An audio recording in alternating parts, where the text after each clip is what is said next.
What's going on, guys? So in case you missed it, Tyrone Mings was relieved of captaincy duties at Aston Villa yesterday, with Steven Gerrard opting to appoint Scotland International John McGinn in his place. Full credit has to go to Mings for ensuring the shit-stirring media don't try and make a mountain out of a molehill by tweeting the following for those listening to this video rather than watching it. For me, this isn't about John or I. It's about what's right for Aston Villa. I have no issues with the manager's decision. I've loved leading this team. Anyone who knows John McGinn knows how infectious he is, and it will be an honor to play underneath his captaincy, followed by a prayer and heart emoji. Dealing with a level-headed personality like Mings, who puts the team before themselves, has made Gerrard's life a lot easier, and I'm sure the discussions they had behind the scenes ended amicably. Imagine pulling this stunt with someone like a John Terry. That bloke probably wore the armband to bed every night, given the full kit wanker that he is. The toys would have well and truly been out the pram. I've seen certain sections of the Villa fanbase claiming that this means Mings' days are numbered, and I wholeheartedly disagree with that assessment. While Mings does have the habit of switching off and making an unforced error when the game is evenly poised, he's still a very good player who's got a role to play in what will be a packed fixture schedule with 5 substitutes available to all sides. I've long held the belief that Ezri Konsa is the superior player between the two, and with Diego Carlos coming in, who'll most certainly be one of the first names on the team sheet, Mings is likely to be relegated to the bench. Depth is the name of the game though, and if Villa harbour hopes of fighting for the top 8 and potentially even nicking a European spot, they'll need bench strength to see them through. Furthermore, this is a man with 17 England caps to his name and the type of mental strength which could see him fight his way back into the 11. So write him off at your own peril. Although I do love the fact that Villa are showing incredible ambition and looking to take the club back to the lofty heights of yesteryear, one mustn't forget the contribution Mings has made over these last 3.5 seasons. From winning promotion to beating relegation and eventually becoming Premier League mainstays,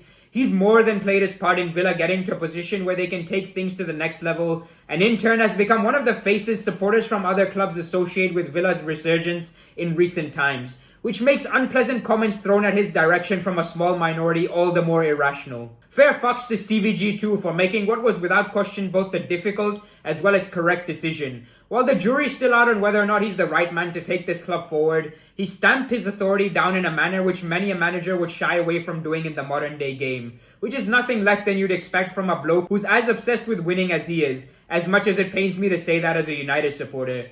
John McGinn's an interesting choice as well as a replacement. Some might see it as a bit of a sideways move, but I personally believe he's warranted this with high caliber performances at both international and club level, all while showcasing the sort of fighting spirit which galvanizes those around him.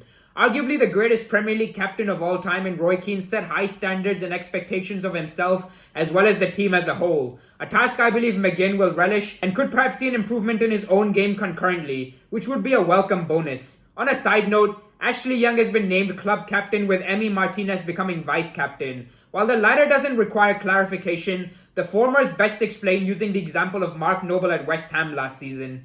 His primary role was off the pitch as an experienced head, which saw him oversee duties such as creating a certain culture within the dressing room, collecting fines, and representing the club as an ambassador in the community. A behind-the-scenes role which suits Young down to a T given his history in Birmingham and the fact that his legs have now more or less gone. This is particularly beneficial from a division of labour standpoint, as Young turns his attention towards handling the press and sending the right message across to fans, while McGinn focuses entirely on delivering on the pitch, much like Declan Rice these past 12 months. Overall, while it will be slightly strange for Mings to now be captained by a teammate he was ahead of in the leadership pecking order for the best part of 3 years, it's hardly unprecedented, and he need not look any further than Stevie G for advice, who had first-hand experience of this situation, taking the armband from Sami Hyypiä in 2003 after Gerrard Houllier decided it was time for a change of guard.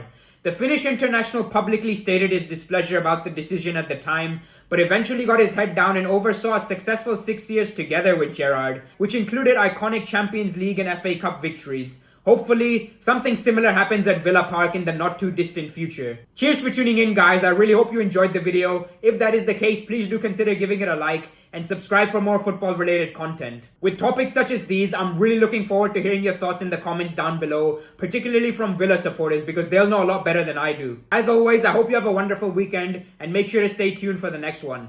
Peace.